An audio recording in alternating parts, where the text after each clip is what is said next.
Hey, I'm Grizzly Greg. Hit that thumbs up button.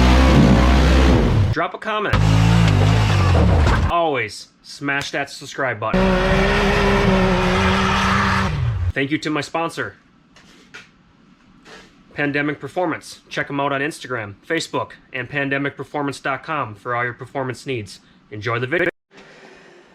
Hey everyone, just thought I'd do a 5-minute video on a couple issues that I found wrong with the Grizz. As my viewers have probably noticed, the last ride we did, these last couple videos that I've uploaded, the Grizz broke on the trailer. Sits in my garage here, and my garage never really drops below 30 degrees. I got it insulated, but I don't necessarily heat it. Drove up north in 15-degree weather, going 70 miles an hour down the highway for an hour, and then all of a sudden I get there and everything goes haywire. I started up, it idles just fine. As soon as I pushed this throttle, I felt resistance once I got about a quarter. And I pushed it a little bit more, and then all of a sudden everything started idling weird. Popped a little bit, shut off on me. Code 15 came up on the screen. I made a video a couple years ago about my throttle positioning sensor doing the same thing. So here's my old one, and that's what it was. You know, you can go into diagnostic mode, have your key in the off position, push the select and reset buttons down.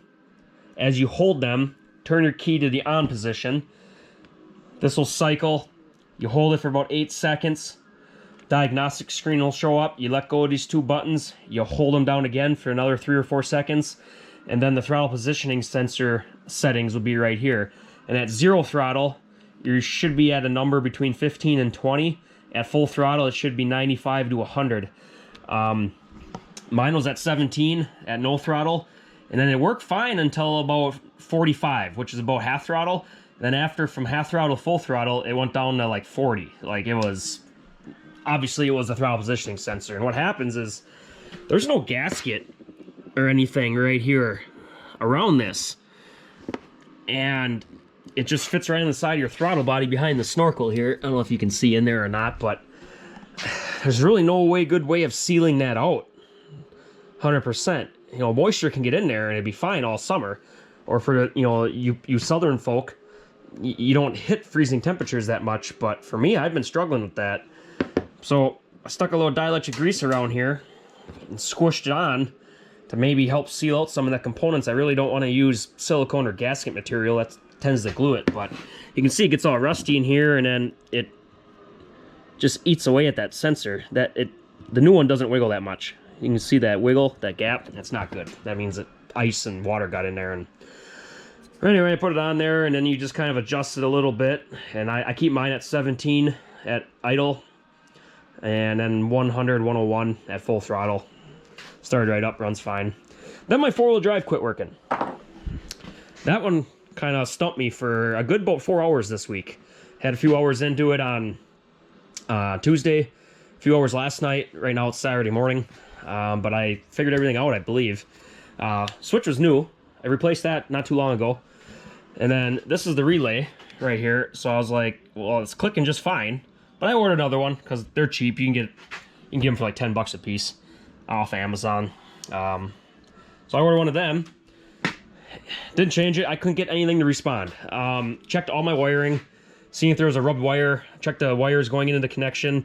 Wires going into my servo motor down there on the back of the front diff. There was nothing loose, nothing. You know, I was just kind of yanking on them. There's no. I got dielectric grease in everything, every plug. There was no corrosion that I could find anywhere. So I pulled the whole front diff out because I didn't know how to really get the servo motor off. I didn't know what to expect, what kind of setup was in there. Never had the front diff pulled in the 6-7 years I've owned this machine. So I got the front diff up here and watched a couple videos on pulling the servo motor on YouTube, and this motor tends to go bad. This is the motor that is in that actuator, or servo motor if you want to call it. And this little gear turns another gear that turns the shaft sticking out of it that moves your slide back and forth for, you know, 2-wheel drive, 4-wheel drive diff lock in that diff. So I'm like, well, I could get one of these for 50 bucks. I didn't really know how to test it. So I replaced that and started working fine.